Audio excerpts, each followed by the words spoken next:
அனைவருக்கும் என்னுடைய மூக்காம்பிகை அக்ஷய குபேர வணக்கங்கள். 12 ஆண்டுகளுக்கு பிறகு குரு பகவான் கடகத்துக்கு போகக்கூடிய அமைப்பு வரும்பொழுது 3 ராசிகளுக்கு அந்த ராசிக்காரர்கள் ஒரு ஜெயிக்குகிற குதிரைன்னு சொல்லுவாங்க. ஸோ அப்போ அந்த ஜெயிக்கக்கூடிய குதிரையில் டிராவல் பண்ணக்கூடிய அமைப்பில் 3 ராசிக்காரர்கள் வருகிறார்கள்.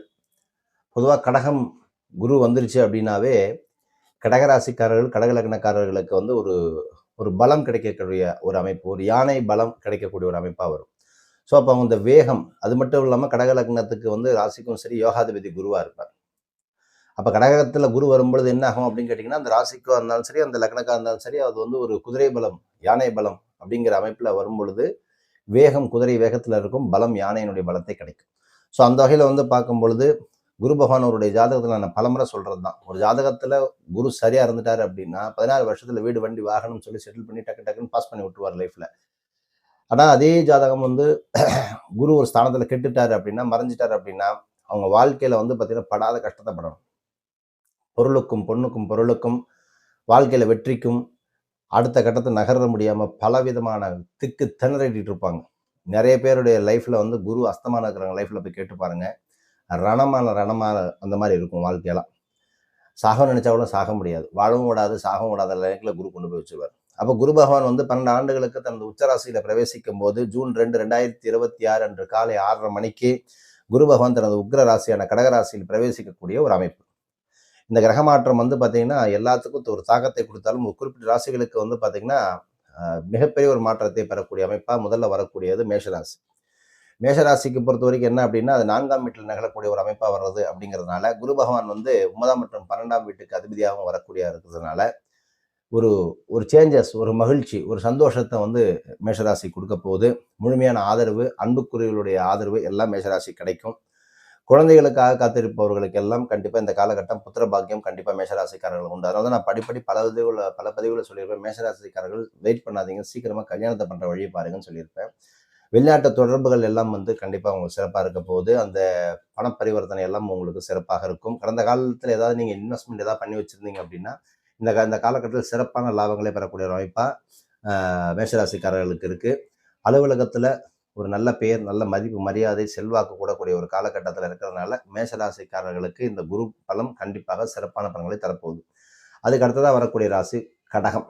பொதுவாக கடகத்துக்கு உங்கள் ராசியில தான் குரு பகவான் வரக்கூடிய அமைப்பு, உச்சமாகக்கூடிய அமைப்பாக இருந்தாலுமே அவருடைய சொந்த வீட்டுக்கு வரும்பொழுது என்ன ஆகுது அப்படின்னா, சொந்த வீடுனா என்ன, கடகத்துக்கு வரும்பொழுது அவனுடைய அமைப்பானது பலம் பெருகும் அப்படின்னு சொல்லலாம். அப்போ அவர்களுக்கு ஒரு மிகப்பெரிய ஒரு வெற்றி, சேஞ்சஸ், பரிமாற்றம், மிகப்பெரிய ஒரு புதிய பாதை எல்லாத்தையும் அமைச்சு கொடுக்க போகுது.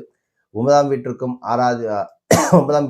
6ஆம் அதிபதியாக இருக்கக்கூடிய ஒரு அமைப்பாக இருக்கக்கூடிய குருவானவர் அந்த டிசிஷன் மேக்கிங், அந்த ஆளுமை திறன், மேம்பாடு எல்லாத்தையுமே மாற்றி கொடுக்க போகிறார்.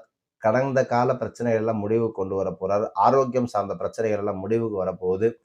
ஆளுமை மேம்படக்கூடிய ஒரு காலகட்டம், குணநலங்கள் எல்லாம் மேம்பட போகுது. நல்ல காரியங்களில் நீங்கள் ஈடுபட்டு வெற்றியை பெருக்கப் போகிறீர்கள். தூய நண்பர்களுடைய நட்பை பெறக்கூடிய ஒரு காலகட்டம், தான தர்மம் செய்வதற்குண்டான ஒரு காலகட்டம், புகழையும் நற்பெயரையும் உணர்த்தி தான் யாருங்கிறத ப்ரூவ் பண்ணி ஒரு நல்ல ஸ்டேஜுக்கு வரக்கூடிய ஒரு காலகட்டம். கணவன் மனைவிக்குண்டான கருத்து வேறுபாடுகள் எல்லாம் நீங்கி ஒரு சுமூகமான ஒரு நல்ல அந்யோன்யமான வாழ்க்கையை ஏற்படுத்தி கொடுக்க போது. பரஸ்பர அன்பு பரிமாறக்கொள்ளக்கூடிய ஒரு காலகட்டம், வியாபாரத்தில் முன்னேற்றம் செய்யக்கூடிய ஒரு காலகட்டமாக கடகராசிக்காரர்களுக்கு இந்த குருவானது சிறப்பான பலன்களை செய்ய போறார்.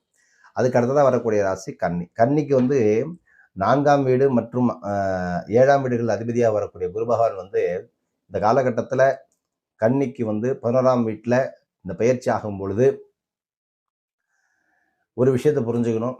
கன்னியை பொறுத்த வரைக்கும் என்ன அப்படின்னு கேட்டிங்கன்னா, வருமானத்தை இன்க்ரீஸ் பண்ணக்கூடிய ஒரு காலகட்டமாக இருக்குது. பொருளாதார நிலையை மாற்றி கொண்டு போகக்கூடிய ஒரு காலகட்டம், பொருளாதார நிலையை வலுப்படுத்தக்கூடிய ஒரு காலகட்டம், வருமானத்திற்குண்டான ஆதாரங்கள் அதாவது அதிகாரம் தன்னை செய்யக்கூடிய வேலையில் புதிய பரிமாற்றத்தை ஏற்படுத்தி லாபத்தை பெருக்கிக் கொள்வது, நீண்ட கால திட்டங்களை நிறைவேற்றுவதற்குண்டான காலகட்டம் எல்லாமே பெரிய வெற்றிகளை தேடித்தரப்போவது கன்னிக்கு. இந்த காலகட்டத்தில் அவருடைய சமூக வட்டம் விரிவடையும், எஜுகேஷனில் ஒரு நல்ல சேஞ்சஸ் கொடுக்கும். மாணவர்கள் இந்த காலத்தில் கண்டிப்பாக ஒரு பெரிய வெற்றியை பெற்று தன் தேர்ந்தெடுத்த பாடத்திலோ பிரிவிலோ இல்லை கல்லூரியிலோ சேருவதற்கான வாய்ப்பை ஏற்படுத்தி கொடுக்கும். திருமணத்திற்குண்டான வாய்ப்புகளையும் ஏற்படுத்தி தரப்போகுது. காதல் திருமணம் உள்ளவர்களுக்கும் இந்த குழந்தை பிறப்பு குறித்த செய்தியும் கண்டிப்பாக கிடைக்கும். திருமண உறவில் மகிழ்ச்சி எல்லாமே இந்த கன்னிராசிக்காரர்களுக்கு சிறப்பான பலன்களை கண்டிப்பாக கொண்டு வந்து சேர்க்கப்படுது.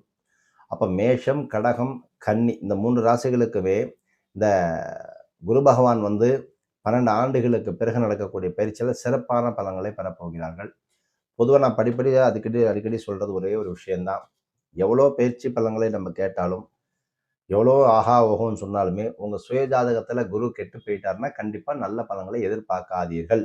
அதே உங்களுக்கு அந்த குருவானவர் திரிகோணஸ்தானத்தில் இருந்துச்சு அப்படின்னா தன்னுடைய கெடுபலங்களை எல்லாம் கிரகித்து கொண்டு நற்பலங்களையும் கொடுப்பார். அதுங்கிறது ஒன்று இருக்கு. ஸோ அந்த குரு கெடாம குருவினுடைய பார்வை சுபப்பார்வையா, குரு பெறக்கூடிய பார்வை சுபப்பார்வையா இருந்துச்சாலும் நல்ல பலனை கொடுப்பார். குருவும் கெட்டு குருவை எந்த பார்வையும் எந்த கிரகமும் பார்க்கல, சுப கிரகங்கள் எதுவும் பார்க்கல அப்படின்னா கண்டிப்பாக இந்த பலன்கள் எதிர்பார்க்கறது வேஸ்ட் தான். ஸோ அதனால திருப்பி திருப்பி சொல்றேன், உங்க சுய ஜாதகத்தில் குரு நல்லா இருந்தால் சுப பலன்கள். குரு கெட்டு போயிட்டார் அப்படின்னா கண்டிப்பா எனக்கு இந்த பலன்கள்லாம் கிடைக்குமா அப்படின்னு கேட்டால் கொஞ்சம் கஷ்டம் தான். அதையும் ஓப்பனாக சொல்லணும். ஆஹா ஓஹோன்னு நம்ம பேசிக்கிறதுல பெரிய விஷயமே கிடையாது.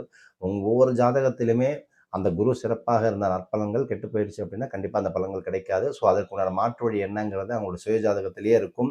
குரு 16 வருஷம் நடக்கக்கூடிய திசையில குரு நல்லா இருந்தால் சிறப்பாக பலன்கள் 16 வருஷத்துல செட்டில் பண்ணி விட்டுருவார்.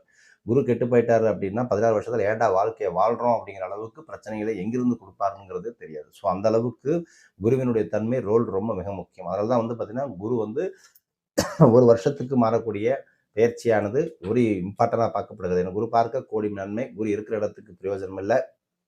ஸோ அதனால குருவினுடைய பலத்தை பொறுத்துத்தான் மற்ற கிரகங்களுடைய செயல்பாடுகள் வந்து ரொம்ப சிறப்பாக இருக்கிறதா இல்லைங்கிறத சொல்லலாம். மிகப்பெரிய ஒரு ராஜகிரகமாக சொல்லப்பட குருவும் தன்னுடைய மிகப்பெரிய ஒரு ரோலை வந்து பிளே பண்ணி கொடுப்பாரு.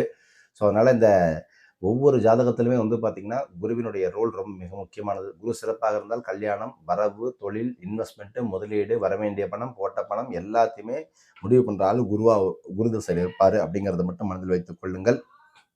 ஸோ உங்க ஜாதகத்துல எது தடுக்குது, எது முடக்குது, அதுக்கான பரிகாரம் என்ன, அதுக்கான சொல்யூஷன் என்ன, அது எதை நோக்கி நகரணும் அப்படிங்கிறது எல்லாமே உங்கள் சுய ஜாதகத்திலே இருக்குது. ஸோ அதை பற்றி தெரிஞ்சுக்கணும், டீட்டெயில் கன்சல்டேஷன் வேணும் அப்படின்னா ஸ்க்ரீனில் தெரியிற நம்பருக்கு கான்டாக்ட் பண்ணி அப்பாயின்மெண்ட் ஃபிக்ஸ் பண்ணிக்கோங்க. அடுத்த பதிவில் வேறு என்ன பற்றி சிறப்பாக பேசலாம். மேலும் கூடிய விரைவில் புது புது நிகழ்வுகளுடன் புதிய புதிய கிரக இணைவுகளுடன் நிறைய விஷயங்கள் நம்ம ஜோதிடம் சார்ந்த விஷயங்கள், ஆன்மீகம் சார்ந்த விஷயங்கள் நம்ம பேச போகிறோம். தொடர்ந்து இணைந்திருங்கள். நற்பவி நல்லதே நடக்கட்டும். ஓம் ஸ்ரீ குருபியோ நமஹ.